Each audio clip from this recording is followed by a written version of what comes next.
Thank you, ladies and gentlemen. Thank you for inviting me to the Congress. Time flies. So I still think about the Congress as a very new and fresh initiative, but it's been 3 years already. It's the third edition. During the first edition, I spoke to you about the possibilities of updating methods and forms of classical education in today's practice in education, not just at schools, but in general in the context of human education. And back then, I spoke about the canon of books and about authors within the classical education concept. Today, we will have another speech by Andrzej Hołowiński. Probably he will speak about the practical aspects of classical education in terms of Latin language. I'm waiting for this speech with impatience, so I will talk briefly.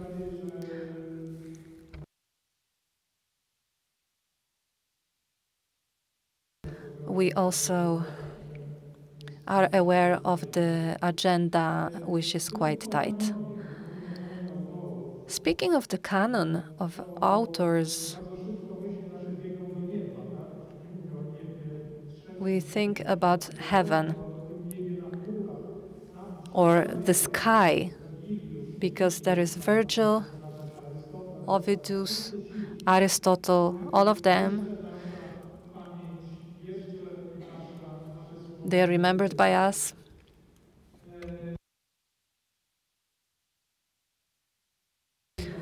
It's worthwhile reading Dante, the Divine Comedy, and how rich it is in Dante. There are so many protagonists, smaller and greater, and he also refers to other classical writers that we don't know much about nowadays. We need to read footnotes to learn who they are, but Dante meets them and greets them as his masters. The first step into classical education is humility. This kind of humility that consists of openness, of willingness to start, to begin doing something. I've had a lot of education in my life. I've read a lot already on a daily basis.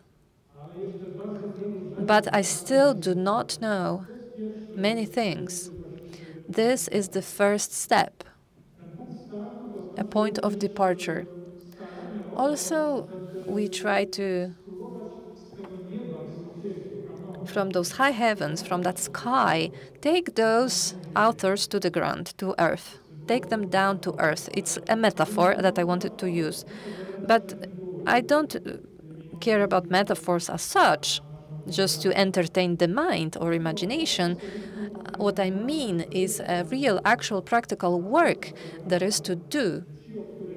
And it consists of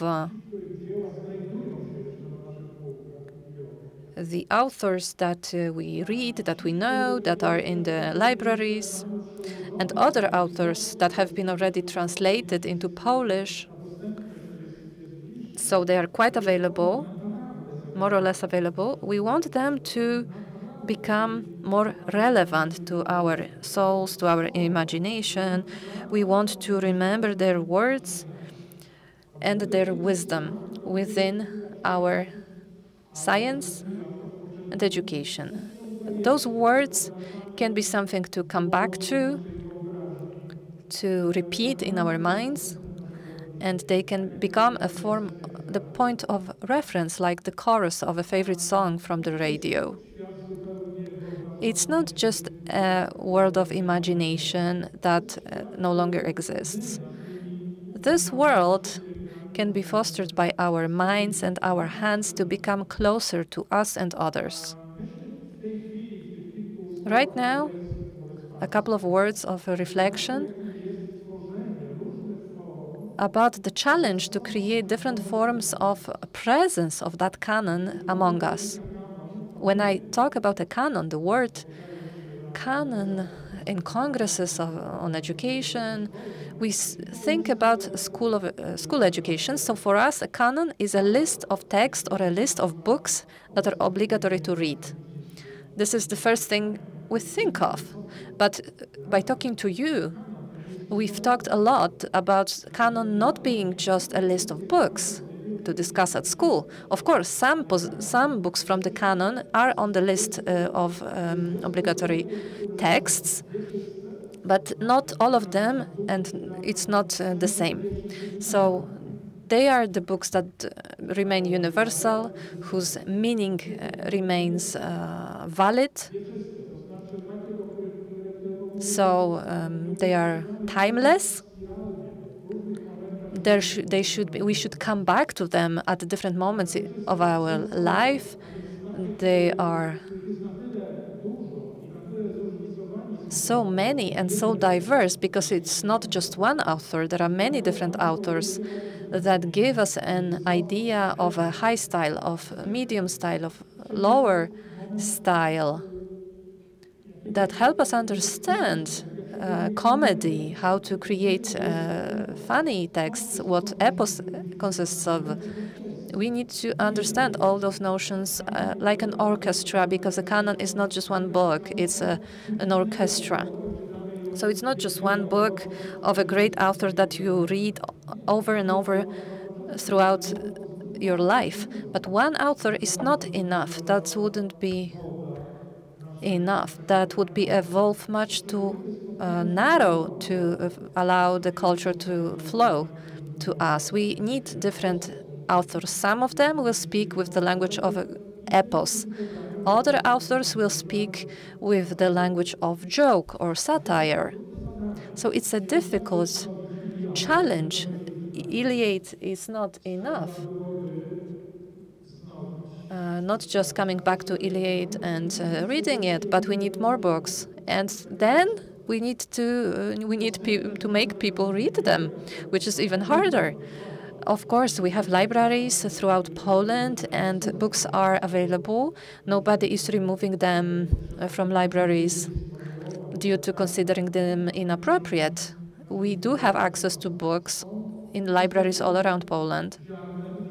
However, this is like a seed that doesn't grow, that rots in the silo, forgotten, because those works rot when they are forgotten and when people no longer are excited by them. So what can we do to remedy the situation? We need simple tools to bring those great works closer to ordinary people. We need creative solutions, and we need to appeal to the young generation. As a person who is co-responsible for this canon, I would like to mention one thing that might be interesting or inspiring for you. We have managed to edit, to create and publish. Now we are distributing a work called Breviarium of the Cultural Canon. It's been mentioned here because it is part of the strategy of bringing classical education closer to the people. This work was created in order to become gear in the big machine of bringing this canon closer to people, to our daily lives. A book that you might already know. It's more personal. It should be. It should be personal to its users. The closest book for you, the one you have at hand on a daily basis. It's a book built as daily texts, daily short texts. And the promise it gives to you is simple. If on a given Sunday you take this book, you remain faithful to the book, to dedicate 3 to 7 minutes of your time, of your life, of your attention to this book, maybe 10 minutes a day, if you're generous. of your attention, not just your time, your attention.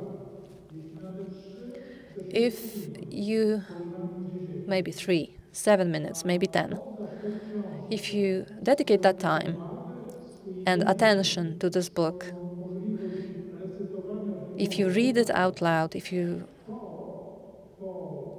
do this, then after a couple of weeks, maybe after a year, you will not be friends with the entire heaven of authors that acquainted by Dante, but you will be an acquaintance of those people who created in Europe since 8th century, maybe 9th century, up to 19th century. England, France, Poland, they were well known all around Europe. They were read everywhere in all those places. They taught people to create writings, poetry, new forms. Is a big part of our great culture, starting from Mediterranean, Greek, Roman Empire, but also the European synthesis of Christianity in the European century, as Oskar Halecki calls the Middle Ages. So this is a simple book, simple to use. It was prepared, well, it's over 1,000 pages, so it might be quite overwhelming, and also it's something that can impress you, but it's supposed to be used, read little by little. If you give up after 3 weeks, maybe you will come back to it later. It's not a book to be read on a given days, calendar days. You can read it whenever you want. You can always come back to it. But the promise is given to you. After a year of reading this book, you will be acquainted with them. You will be part of that great cultural circulation. The book doesn't end. It invites you to come back to those authors, to stay with them. The breviarium is not just to read and put away.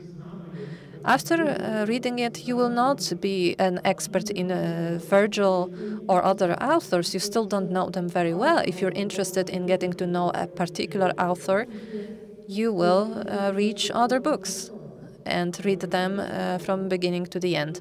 Breviarium is supposed to show you fragments of the voices of the biggest authors and to make them resonate within us. The change will not happen overnight. Appreciation will not happen in a week. It must be built up, just like with a good diet. Good diet is not just eating once, overeating once. Good diet is about diversity. It's about sticking to it every day, eating one thing one day and a different thing the other. But it's about regularity and bringing nutrients to your body on a regular basis and bringing good quality nutrients. So breviarium is specifically a good diet for your mind. At least in terms of the promise that we are giving to you on the cover. This is the word decorum, one of the principles of aesthetics and classical aesthetics and poetics. So the proper form for your content, for what you want to say, for it to be appropriate. Appropriateness between what you want to say, the emotions you want to transmit, and the form that signals the meaning on its own. So that was the meaning of decorum in the classical culture. And Polish Romanticism was based on that. Thanks to also to Mr. Gołębiowski, who is not here with us today, but he helped me when we were doing that. And when I was putting pages in order, Ovid, Dante, he put other texts in between from the Polish Helicon, some Polish authors from the 16th century, 17th, 18th, 19th, and 20th centuries. Those were not some obvious authors, not obvious works that were added to the works that are the main content of the breviarium.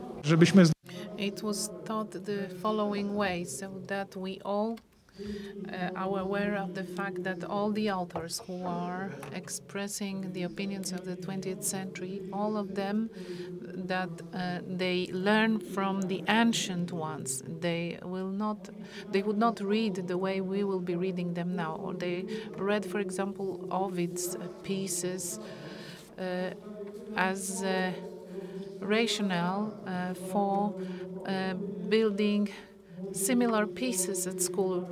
Those are pieces that they wrote during their youth. So, ladies and gentlemen, we are now in very unusual times, in between a storm, and we have already experienced this storm. We've been through this storm, and we thought that it was the big storm. Whereas now, only being blind, one cannot notice the fact that we are going to experience such a shock, such a cultural shock, that what is ahead of us is a huge challenge. This is the book I was talking about. Thank you very much. Thanks to the trainings within the Center for Educational Development, I had the opportunity to discuss this book with the teachers, and not only. I would like to finish my presentation by saying the following. We are now in difficult times. Those are stormy times where there are some tectonic movements for our culture, and everything that was already known will be put into question. And now we are somehow bored as the whole world. So we are meeting people for whom those phenomena, those people will be something new, a novelty. They will be hearing only from us about those people and those books. So it's a great challenge for us now to build concrete forms that can be transferred for next generations, not only thoughts which will disintegrate, not only dreams that will disintegrate. We've been talking about some concrete things that are being implemented. It's about having something which will not fall apart when water will break in and the storm will start. We are now experiencing this storm. It's not a phenomenon that will happen soon, but we are in the middle of this cultural change now, which can be is comparable to those times when the patron of this book lived, the monk Alcuin, the first European Minister of Education who worked for Charles the Great. Charles the Great was one of the European rulers who was illiterate, but he knew everything about the most important canon, and he wanted St. Augustine's pieces to be read for him, and that's how Christianity plays its important role in knowing the truth. That's why that education played an important role in his ruling, and it's about the new synthesis of education that was offered by Alcuin in those Athens of Jesus Christ of that time. We are really based on that. This is our tradition. We owe everything to those people. So our task is to build nowadays form which could be carried over and that are material, that are materialized ideas, and not only dreams about some ideas. Thank you very much. Thank you for your attention. I'm having this book now, and I would like to show it to you, and I do hope that the dream of the editor of this book will become reality. I hope that you will use it without being ashamed of that, and that you will be able to read it out loud. And I do hope that it will be present in your homes and between you. And of course, it's possible, based on this book, to build a lot, not only based on this book, but also build some new projects based on other books, and then apply them in practice at schools. It's not a good material for school practice. It's good material for us, for teachers, so that we fill ourselves with some content, that there's this abundancy of content. Do you remember teachers who lived the way they represented themselves? There are some teachers who are bored, they are not interested in being involved in their work. Apart from fatigue, there is also this aspect of finding this form of being present and fighting for big causes in our lives. Thank you very much.